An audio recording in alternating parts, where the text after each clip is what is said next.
The bridal sedan chair came to a halt before me, yet I was not the one seated within its crimson confines. "The position of Crown Prince's consort belongs to my cousin now," Kieran said, his voice cutting through the morning air like winter steel. "You, the daughter of a mere merchant, how could you possibly be worthy of me?" I found myself laughing, a sound that surprised even me as I reached up and tore the phoenix crown from my head. Then I wished the crown prince and his blind bride a lifetime of happiness together. 3 years later, I commanded half the commercial empire of the southern provinces, while Kieran knelt before my mansion gates. "Lydia," he pleaded. I was wrong. The morning had begun like any wedding day should. My maid, Rose, burst into my chambers with barely contained excitement, her cheeks flushed with joy. "Miss, the bridal sedan has arrived," she announced breathlessly. I sat before my bronze mirror, making final adjustments to the elaborate phoenix crown that would mark my transformation from merchant's daughter to crown prince's bride. Today was meant to be my wedding day with Kieran, heir to the royal house. This marriage had been my father's greatest achievement, negotiated through years of careful relationship building. Though Kieran's family looked down upon our merchant origins, there was a debt between us that could not be ignored. Years ago, when we were children, Kieran had fallen into the icy river during winter, and I had pulled him to safety. That act of courage had earned me this betrothal. "You look absolutely radiant today. The crown prince will surely—" Rose's words were cut short by the sound of hurried footsteps in the corridor. "Lydia," my mother rushed through the doorway, her face drained of all color. "Something terrible has happened. The crown prince's estate." My heart plummeted. "What is it, mother?" "The steward from the crown prince's household has come." Her voice trembled like autumn leaves.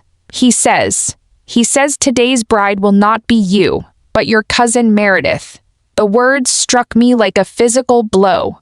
The rouge compact slipped from my fingers, shattering against the floor in crimson fragments. "That is impossible," I protested. "The marriage contract bears my name." Tears gathered in my mother's eyes. "The steward claims that Meredith is the daughter-in-law personally chosen by the crown prince's mother. You." She couldn't finish the sentence. Understanding dawned with cruel clarity. Meredith, my cousin, who had been blind since childhood. 3 months ago, after my father's death, her mother had brought her to live with us, seeking our protection and charity. On the surface, she appeared delicate and pitiable, but beneath that facade, I rose from my seat with grim determination. If this was to be my fate, I would face it with dignity. I needed to see this performance for myself.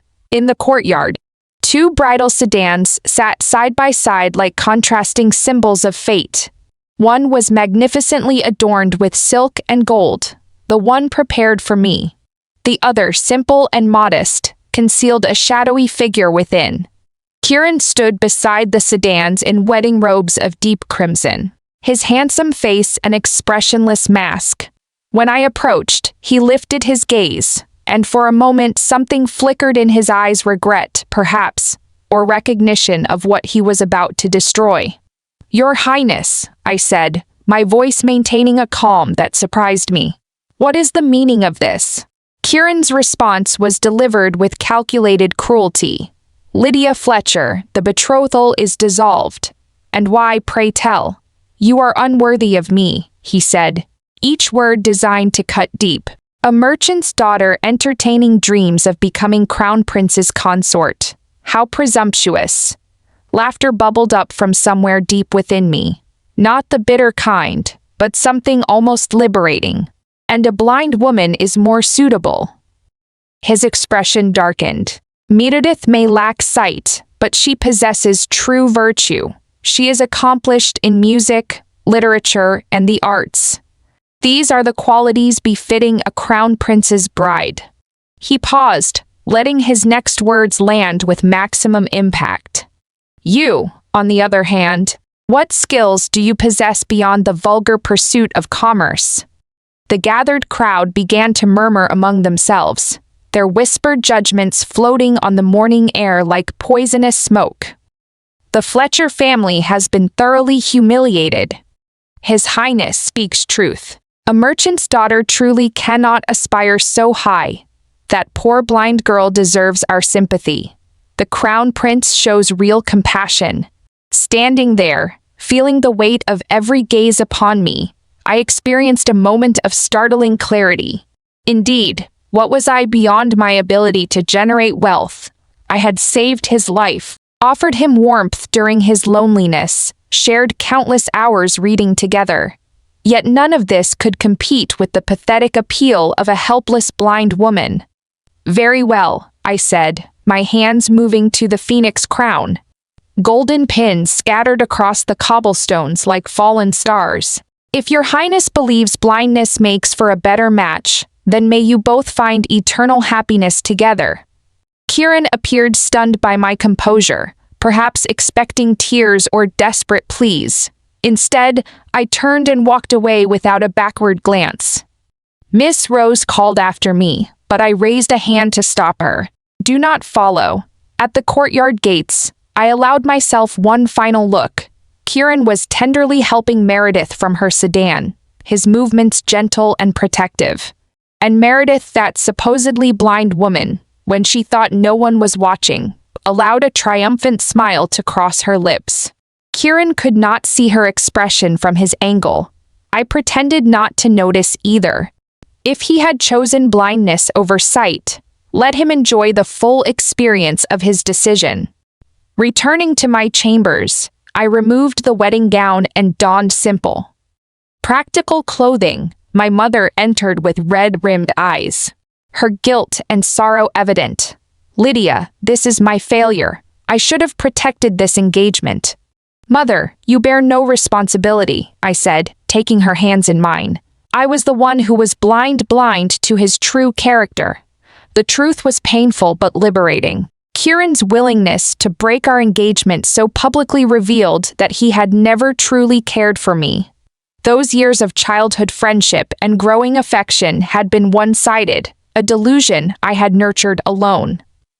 "But Lydia, now that you've been publicly rejected, your reputation, your future prospects," Mother's worry was written across her features. In our society, a woman who had been cast aside in such a manner faced a lifetime of whispered shame and limited opportunities. Yet I found myself smiling. Who decreed that a rejected bride cannot live a fulfilling life?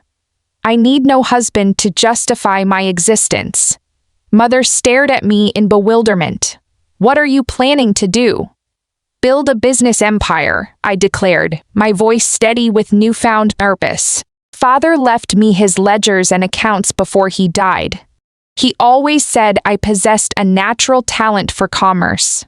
If Kieran despises merchant daughters so thoroughly, then I shall show him exactly how formidable a merchant's daughter can become." That evening, I spread my father's business records across my desk, studying them by candlelight. Though the Fletcher family operated only modest enterprises, my father had spent decades building relationships and establishing trade routes throughout the southern provinces. This foundation would become my launching platform, the beginning of something far greater than anyone could imagine. 3 days later, I departed our family home with Rose as my only companion. Mother wept as though I were leaving for a distant war. "Lydia, it is unseemly for a young woman to engage in public commerce. People will talk." "Mother, I intend to prove that women can command respect through achievement, rather than marriage." I embraced her gently. "Watch for news from the south. You'll be proud of what I accomplish." Our first destination was Hangzhou, the silk capital of our region. If I was to build something magnificent, I would start with the finest materials available. Upon arriving, I sought out Master Chen, one of my father's oldest business associates. He received me in his workshop, surrounded by shimmering bolts of fabric that caught the light like captured rainbows. "Young Fletcher," he said, studying me with experienced eyes. I heard about the wedding incident. Quite the scandal. I met his gaze directly. Indeed it was. And you've come here because, to establish a business partnership, I produced a substantial banknote from my purse. I wish to purchase your finest silk thread and create textiles of unprecedented quality. Master Chen shook his head slowly. Child, the silk trade is treacherous territory. Fortunes are lost as easily as they're made. One poor decision can destroy everything. I understand the risks, I replied, but I must try nonetheless. My determination must have impressed him because after an hour of discussion, he agreed to introduce me to reliable suppliers and skilled artisans. What followed were weeks of intensive learning, studying thread quality, negotiating with craftspeople, understanding costs and profit margins. Rose watched with growing concern as my hands became rough with work. My complexion darkened by sun and wind. Miss, you are pushing yourself too hard. Look how your hands are blistered.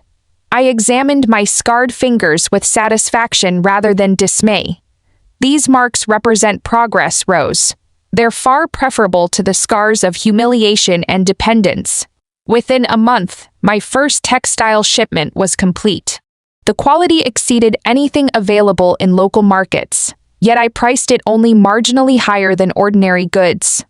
Orders began arriving almost immediately. My first transaction netted 500 silver pieces, more money than I had ever handled personally. While Rose celebrated our success, I remained focused on expansion, diversifying into tea, porcelain, and exotic spices. Using my father's business principles combined with my own innovations, the enterprise grew rapidly. Within a year, I operated shops in a dozen cities. By the second year, Lydia's trading house was known throughout the land. In the third year, I had become the southern province's most successful female merchant, commanding respect and wielding influence that extended far beyond commerce. During this time, news of Kieran and Meredith occasionally reached me through traveling merchants. The Crown Prince's bride was reportedly virtuous and devoted, earning her husband's deep affection. I received such reports with detached amusement. Virtuous and devoted. I was curious how long such an elaborate performance could continue. One spring morning, Rose entered my study carrying a letter sealed with familiar wax. Miss correspondence from the capital. I had purchased a magnificent estate in Hangzhou by then, furnished more luxuriously than the Crown Prince's own residence. Success had provided me with everything I might desire, except the satisfaction of knowing my former betrothed was struggling. Who sent this? I asked without looking up from my ledgers. It bears Crown Prince Kieran's seal, Rose said carefully. My hand paused over the page. After a moment's consideration, I broke the seal and read the contents. Lydia, I trust this letter finds you well. Reports of your commercial success in the southern provinces bring me great satisfaction. My mother has fallen gravely ill and requires your assistance in a matter of utmost importance. Please return to the capital at your earliest convenience. Respectfully, Kieran. I laughed. A sound devoid of warmth or humor. What does His Highness want? Rose asked anxiously. What else could he want? I tossed the letter aside. He has learned of my wealth and now seeks to benefit from it. The man who had once declared me unworthy of his name now came crawling back. Hoping to profit from my success, the irony was almost too perfect.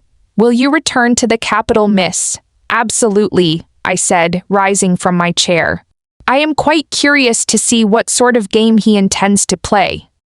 3 days later, I departed Hangzhou with a caravan that would have impressed royalty. Dozens of loaded wagons stretched along the road, guarded by armed escorts, and accompanied by my most trusted servants. I had deliberately chosen the most visible route to the capital, ensuring that news of my arrival would spread quickly.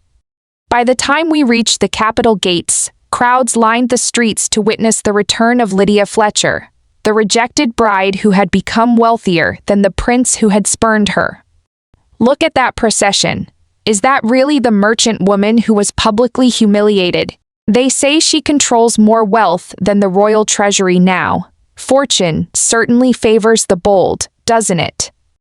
I rode in my carriage, listening to the amazed whispers of the crowd, a slight smile playing at my lips. Could you hear them, Kieran? These same people who once pitied me now spoke my name with awe and respect. My mother waited at our family estate, tears streaming down her face as I stepped from the carriage. The years had aged her considerably, and I felt a pang of guilt for having stayed away so long. Lydia, my darling daughter, you've finally come home. I've missed you terribly, Mother. I took her arm, noting her frailty. I hope you've been well. I should have protected you better 3 years ago, she wept. I failed you when you needed me most. The past is behind us, I said firmly. I need no one's protection now. Inside our home, I discovered an unexpected guest, Meredith herself, still maintaining her facade of helpless blindness. She wore expensive silks now, clearly benefiting from her elevated status.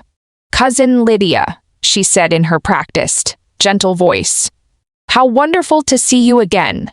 I've thought of you often. I studied her carefully.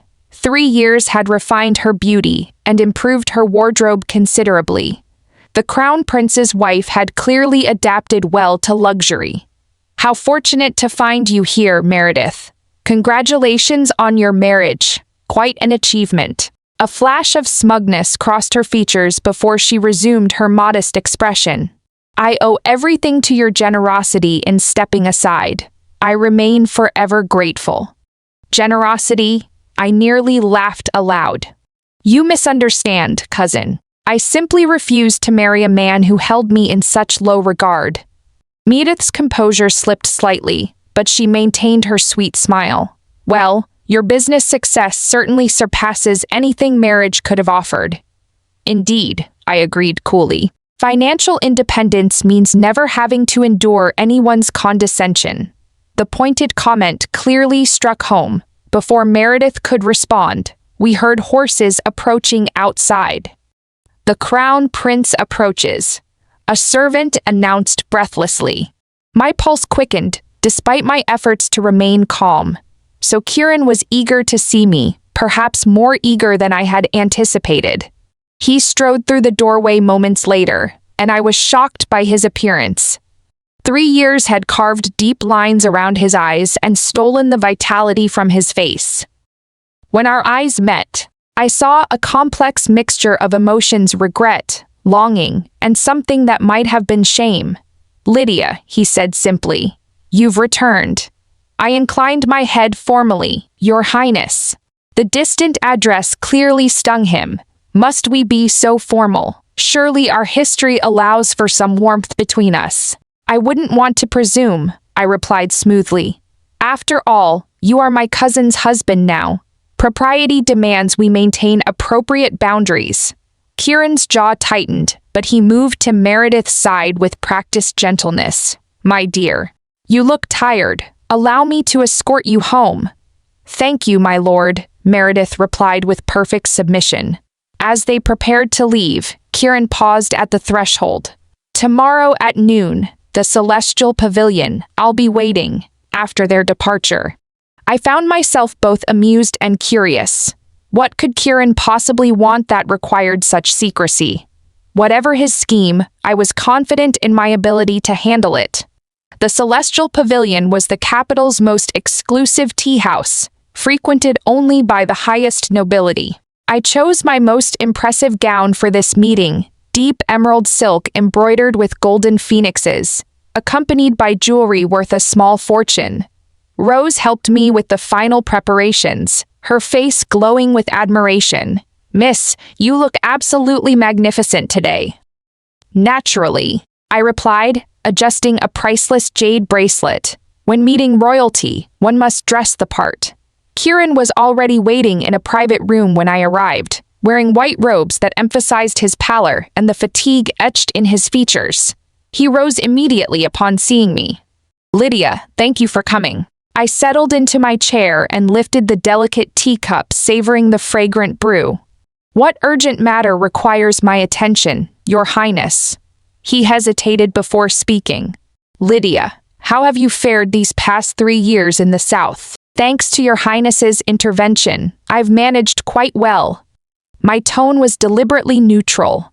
Being released from an unsuitable engagement allowed me to discover my true path. Sometimes rejection is the greatest gift one can receive. Kieran's expression grew pained. About that day, Lydia, what happened between us? The past requires no revisiting, I interrupted. You found happiness with your chosen bride, and I've built a successful enterprise. Everyone achieved their desired outcome. Have you truly moved beyond it? He asked suddenly. I met his gaze steadily. What exactly should I be unable to move beyond? The public humiliation, or perhaps the discovery that someone I trusted considered me beneath them? Kieran fell silent, clearly struggling with something he wanted to say. Eventually, he found his voice. Lydia, I know my actions caused you tremendous pain. I hope you can understand that I faced impossible circumstances. There were factors you couldn't know about. Circumstances. I laughed coldly. What circumstances justify breaking an engagement on the wedding day itself? My mother, the family situation. He seemed unable to continue. Enough, I said, rising from my seat. If Your Highness merely wished to reminisce, I have business matters requiring attention. Wait, Kieran jumped up desperately. Lydia, I need your help. I paused. With what? Mother is gravely ill. She requires a rare medicinal ingredient, snow lotus flower. I am told that only southern merchants have access to this herb. I was hoping I would procure it for you. I turned around slowly. And why would you imagine I'd be willing to help? His face grew ashen. Lydia, I know you have every reason to hate me, but my mother is innocent in all this. Innocent. My laughter was sharp as winter wind. Pray tell, who forced you to break our engagement? Who declared that merchant daughters were unworthy of the royal family? Kieran couldn't respond to that accusation. I continued in a business-like tone. However, for the sake of past acquaintance, I am willing to help, but I have conditions. Hope flickered in his eyes. Name them. 10,000 silver pieces, I stated calmly. Snow lotus is extraordinarily rare. The price is quite reasonable considering. Kieran looked as though I had struck him. 10,000. Is Your Highness unable to raise such a sum? I asked with mock concern. I've heard the royal household has experienced some financial difficulties recently. Even the servants' wages are in arrears, I am told. His face flushed with humiliation. The Crown Prince's estate was indeed nearly bankrupt, largely due to Meredith's expensive tastes and his own poor financial management. After a long pause, he spoke through gritted teeth. Very well, 10,000 silver pieces. Excellent, I said with satisfaction. Payment in advance. I'll deliver the herb within 3 days. I left him sitting there, probably calculating how to raise such an enormous sum. As Rose and I walked away from the pavilion, she ventured a quiet question. Miss, will you really help him? Of course I'll help, I replied, my smile holding secrets. I am quite curious to see how far Kieran will go to save his precious mother. I did indeed possess snow lotus, several specimens. But 10,000 silver pieces represented nearly Kieran's entire remaining wealth. I wanted him to understand that the merchant's daughter he had once scorned now controlled his very survival. 3 days later, Kieran arrived with the silver, but he wasn't alone. Meredith accompanied him, maintaining her performance of gentle blindness. Cousin, she said sweetly, my husband tells me you are providing medicine for his mother. I wanted to express my personal gratitude for your kindness. I observed her carefully while handing over the snow lotus and examining the payment. No gratitude necessary. This was simply a business transaction, equal value exchanged. Meredith's smile faltered slightly at my commercial language, but she persevered. Still, your generosity means everything to our family. Kieran secured the precious herb carefully, then looked at me with something approaching desperation. Lydia, thank you. I know what this cost, and I know why the price was so high. I waved dismissively.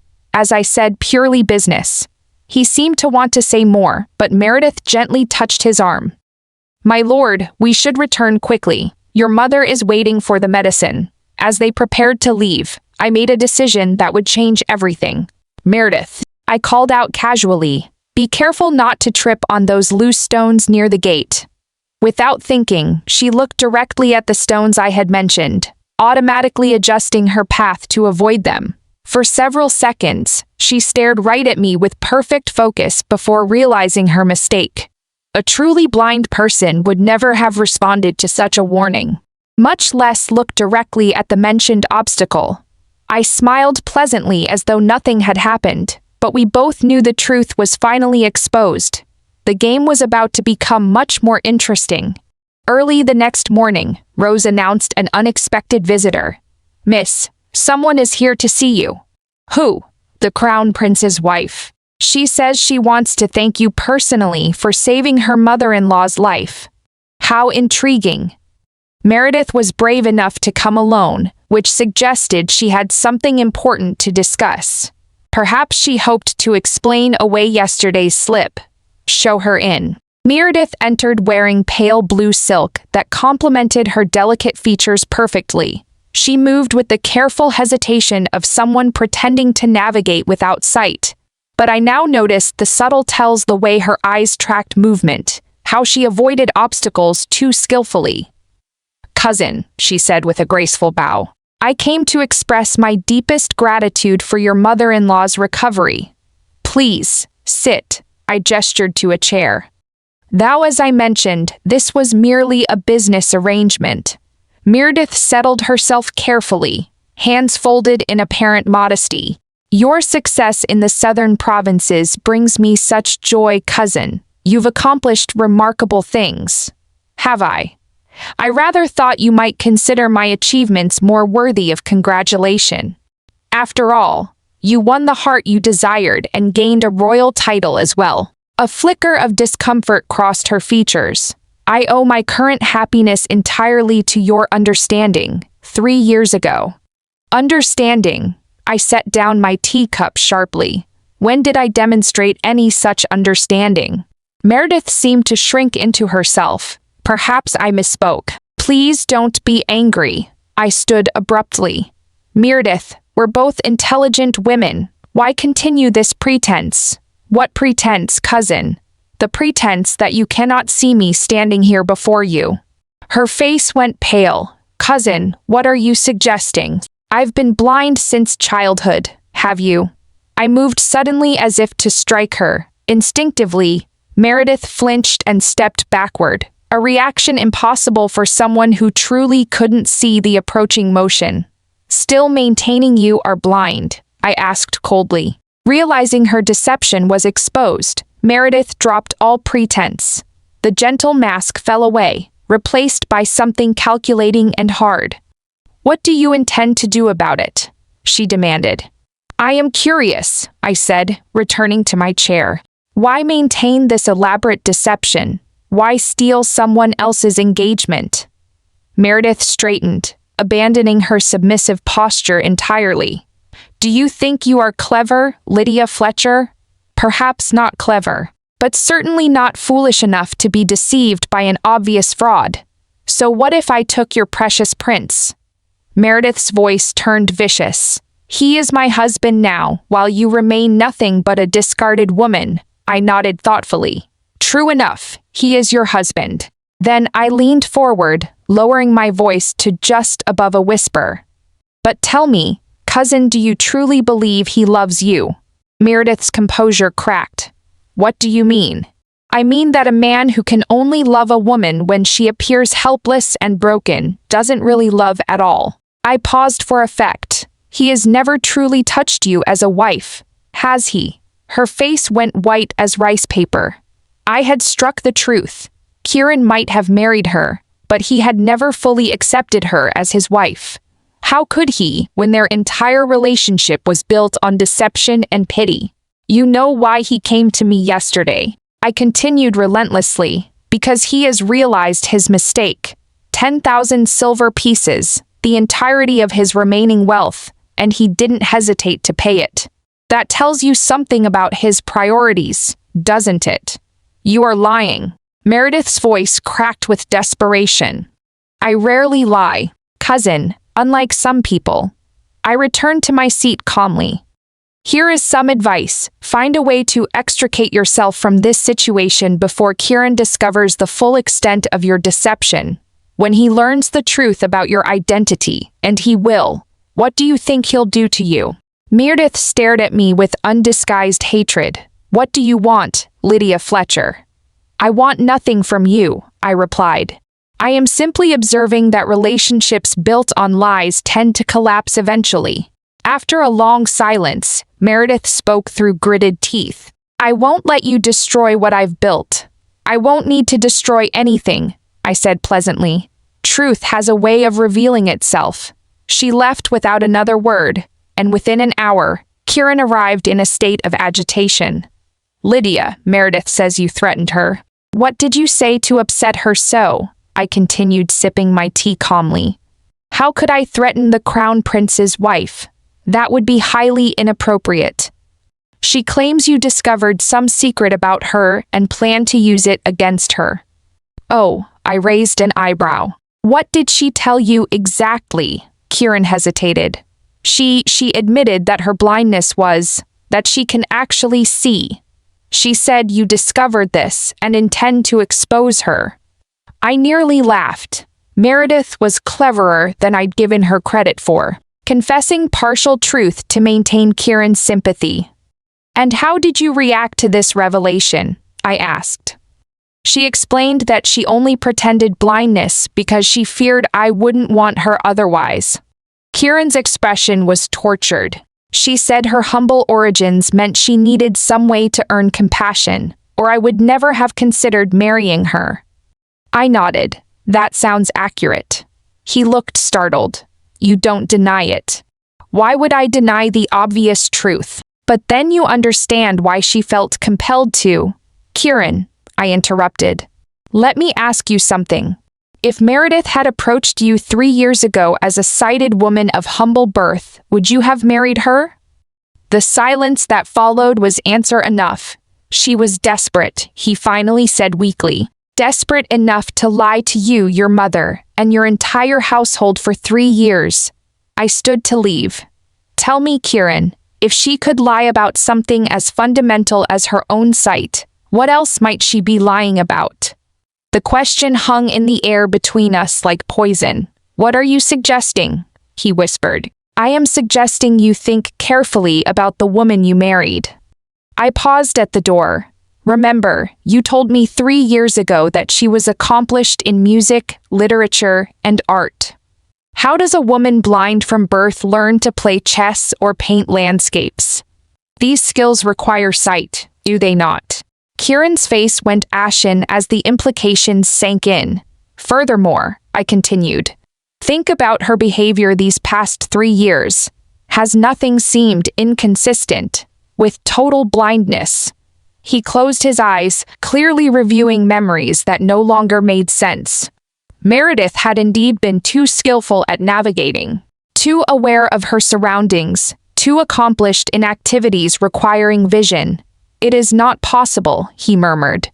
She couldn't have deceived me for so long, couldn't she? Would you like a simple test? What kind of test? Ask her to play chess with you this evening. If she truly cannot see, she'll be unable to play. The game requires visual awareness of piece positions. Kieran considered this for a long moment, then nodded grimly. I understand. As he turned to go, he paused. Lydia, if Meredith has indeed deceived me, what would you advise? I looked at his haggard face and felt a momentary flicker of the affection I had once harbored. But it died quickly, replaced by cold satisfaction. That is not my decision to make, Kieran. You chose her 3 years ago. Now you must choose what to do about it. He left with slumped shoulders, and I felt no pity for his pain. some lessons could only be learned through bitter experience. The next morning brought another unexpected visitor, Kieran's mother, the Dowager Crown Princess herself. Despite her recent illness, she carried herself with the dignity befitting her station. "Lady Fletcher," she said formally, settling into a chair with obvious effort. "Thank you for the snow lotus. My health has improved considerably." I bowed respectfully. "I am pleased the medicine proved effective, Your Grace." She studied me with shrewd eyes that missed nothing. "I've come to discuss something important with you, child." After Rose served tea and withdrew, the Dowager Princess spoke quietly. "Lydia, I owe you an apology for what happened 3 years ago." I nearly dropped my cup in shock. The Crown Prince's mother was apologizing to me, Your Grace. "I don't understand. You needn't be polite. I know I was responsible for forcing Kieran to break your engagement." My heart began racing. "Why?" She sighed deeply. "Because of Meredith's true identity, her identity. She isn't who she appears to be." The older woman's voice dropped to barely above a whisper. "She is the daughter of the late Emperor's most beloved concubine." I stared at her in stunned silence. Meredith was of royal blood. When the current emperor took the throne, he ordered the elimination of anyone who might challenge his authority, including all children of the previous emperor's concubines. The Dowager Princess continued. Concubine Sue managed to smuggle her daughter out of the palace, even administering a temporary blinding agent to disguise her identity. "A blind girl would pose no threat to anyone," I whispered, understanding dawning. "Precisely. Concubine Su sent word begging me to protect her daughter, reminding me of old obligations." Her voice carried the weight of ancient secrets. "You see, before Concubine Shu entered the palace, she and my late husband were acquainted." I felt the ground shifting beneath me. "So you agreed to shelter Meredith by marrying her to Kieran." I had no choice. If her identity were discovered, not only would she die, our entire family would be implicated in treason. I sat in silence, processing this revelation. If the Dowager Princess spoke truth, then the broken engagement hadn't been personal cruelty but political necessity. However, one detail didn't make sense. "Your Grace, if Meredith's blindness was artificially induced for protection, why does she continue pretending now? Surely after 3 years, the danger has passed." The older woman's expression grew uncomfortable. Her sight returned over a year ago. "Then why maintain the pretense?" "Because," she hesitated, "because she fears Kieran will no longer want her." I laughed bitterly. "So she chooses to continue deceiving him." "You must understand her position, child. She has lived her entire life in fear and uncertainty. Now that she has security, can you blame her for clinging to it? And what about me?" I stood abruptly. "I was innocent too, Your Grace. Why did I have to bear the cost of her protection? I know we wronged you terribly. A lifetime of humiliation, destroyed reputation, lost years. And now you think one conversation can balance those scales." The Dowager Princess reached into her robes and withdrew an ornate wooden box. These were Concubine Shu's personal jewels. "They're worth a fortune. Please accept them as compensation for our family's debt to you." I stared at the box without touching it. "I don't want your jewelry, Your Grace." "Then what would you accept?" "I want the truth," I said firmly. "I want to know exactly how much Kieran knew about this arrangement. Was he an unwilling victim, or was he complicit in my humiliation?" The question hung between us like a sword. Her answer would determine whether I could ever forgive him, or whether my heart would remain forever closed to him. If he had been ignorant of the true circumstances, I might find understanding. But if he had knowingly participated in deceiving me, after what felt like an eternity, she spoke. "Initially, Kieran knew nothing. I kept the truth from him to protect the secret." Relief began to bloom in my chest. "However," she continued, and my heart sank. I told him everything 1 month before your scheduled wedding. The words hit me like physical blows. So when he broke our engagement, he knew the real reason. She nodded reluctantly. I closed my eyes and took a shuddering breath. So Kieran had not been an innocent victim. He had known exactly why he was destroying my life and had chosen to do it anyway. All those cruel words about my unworthiness, about merchant daughters reaching above their station. They had been deliberate lies designed to conceal the truth. Why didn't he simply explain the situation to me privately? My voice was barely controlled. I would have understood the necessity. Because Meredith's identity had to remain absolutely secret. If word leaked, so he chose to crush my spirit publicly rather than trust me with the truth. I felt something dying inside my chest. He preferred to let me believe he genuinely despised me rather than risk my discretion. The Dowager Princess had no answer for that. I straightened, my decision crystallizing. Your Grace, our conversation is concluded. I ask that you never speak of this matter again. Lydia, please try to understand Kieran's position. He was trapped between impossible choices. Impossible choices? My laughter was sharp as breaking glass. He could have trusted me. He could have explained privately that circumstances required us to part. Instead, he chose to humiliate me publicly in the cruelest possible terms. Such a man deserves no understanding from me. She rose slowly, defeat written in her posture. At the doorway, she made one final attempt. Kieran has been miserable these 3 years. He has never forgiven himself for what he did to you. Miserable. I smiled coldly.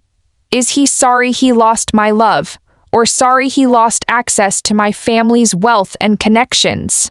She left without answering, and I remained alone with my shattered illusions. The truth was somehow worse than ignorance. For 3 years, I had told myself that Kieran had been manipulated by his family, that deep down he might still care for me. Learning that he had willingly chosen to hurt me, that he could have spared me the humiliation, but chose not to kill whatever tender feelings had survived his rejection. Miss, Rose entered cautiously. Are you all right? Perfectly well, I said, my voice steady despite the turmoil within. Please prepare for our departure. We leave for the south tomorrow. So soon? Yes. I've learned everything I came here to discover. There is nothing more for me in this place. But even as I spoke, I heard commotion outside. Rose peered through the window and gasped. Miss, it is the Crown Prince. He looks distraught. Moments later, Kieran burst through my doors without ceremony.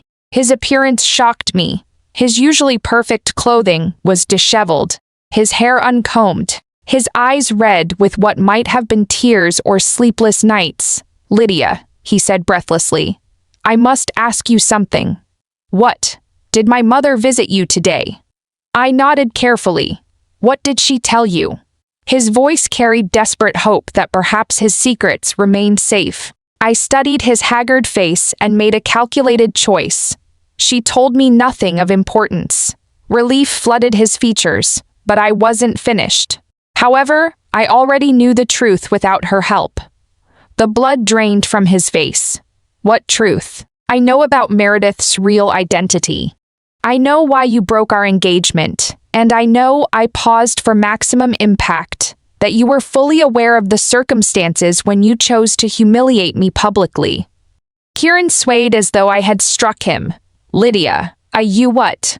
We're going to say you had no choice. I advanced on him, years of suppressed fury finally erupting. You could have spoken to me privately. You could have trusted me with the truth. Instead, you chose to destroy me in the most public, painful way possible. I couldn't risk. Risk what? My discretion, my understanding. You preferred to let me believe you genuinely despised me rather than show me basic respect. There was no other way. Kieran's composure finally cracked.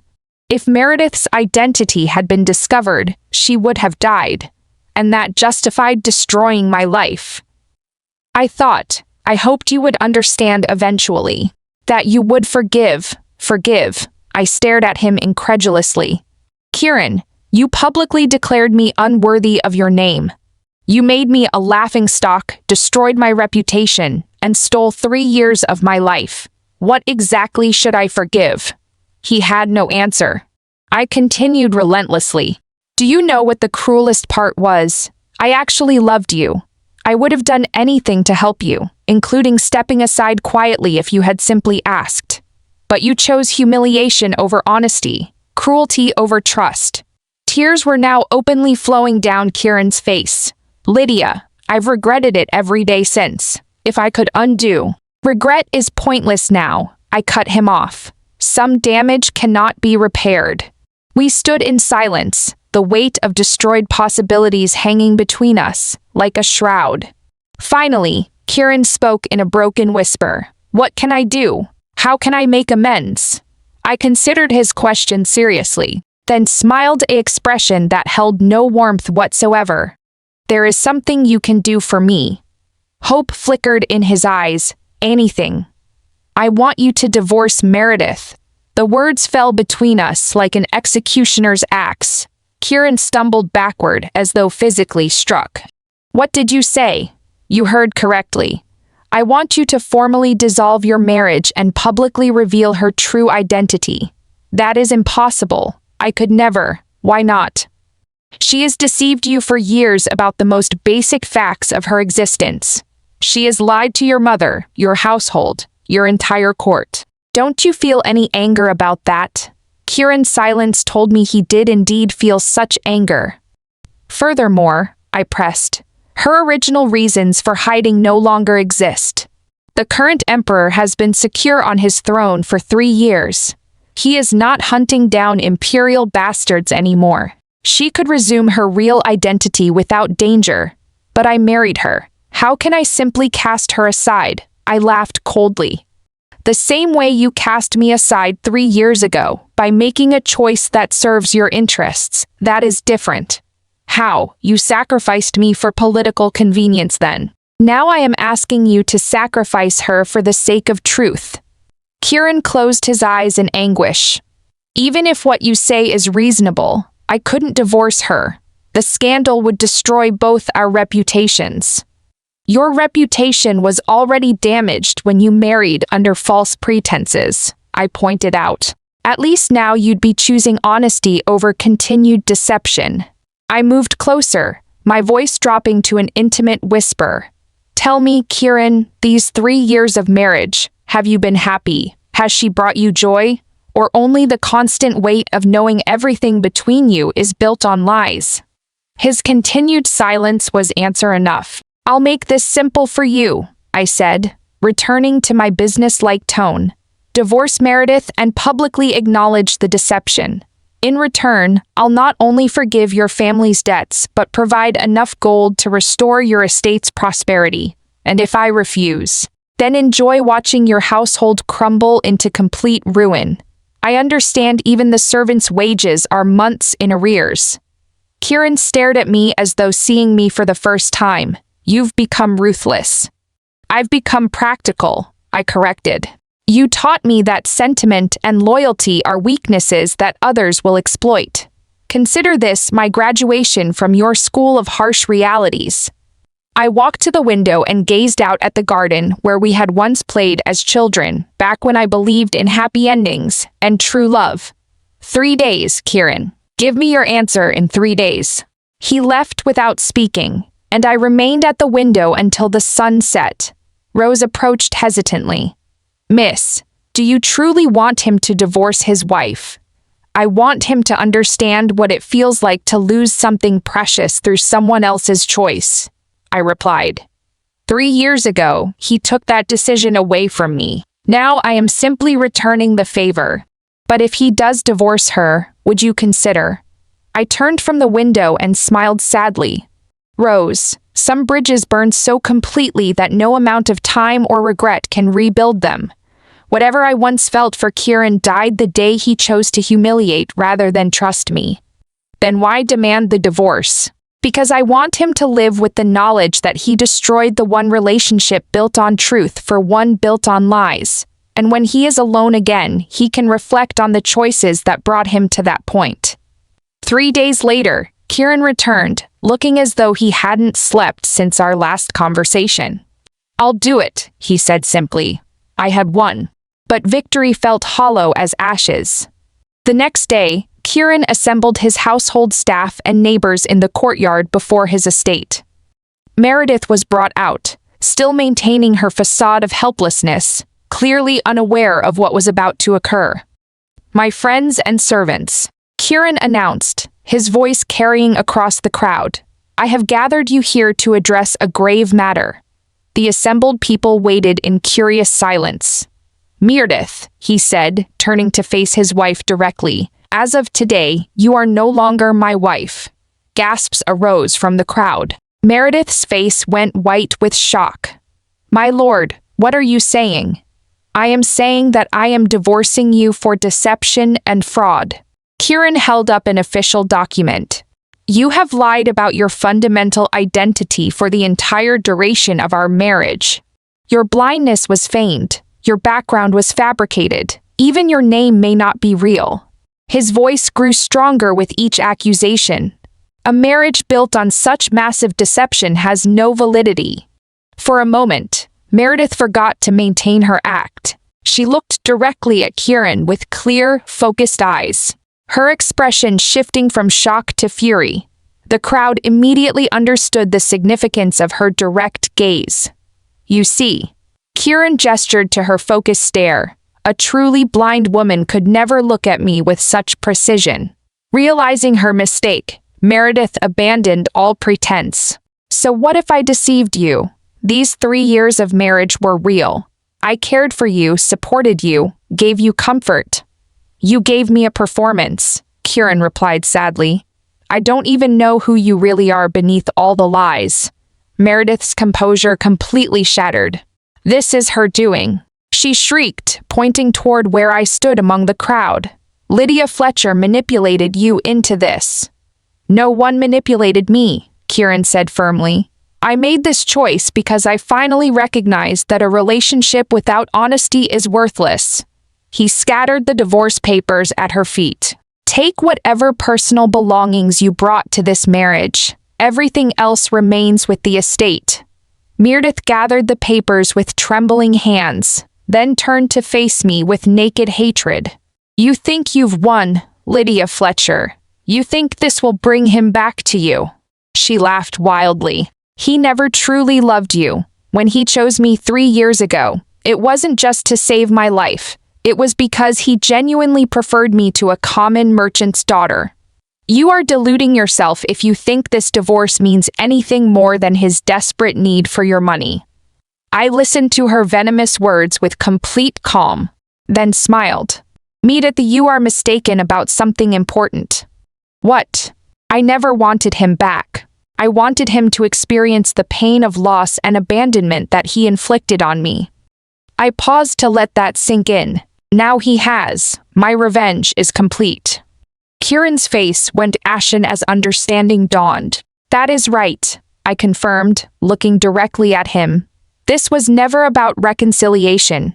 I simply wanted you to understand how it feels to have someone important torn away from you through another person's decision." I turned to leave, but Kieran caught my arm. "Lydia, please. I know I wronged you, but surely there is a way forward for us." I gently removed his hand from my arm. "Kieran, what we had ended 3 years ago. It ended the moment you chose public humiliation over private trust." "But I love you," he whispered desperately. "Perhaps you do now," I acknowledged.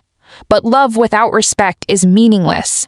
And you proved 3 years ago that you had no respect for my intelligence, my discretion, or my feelings." I walked away from him then, ignoring his increasingly desperate pleas.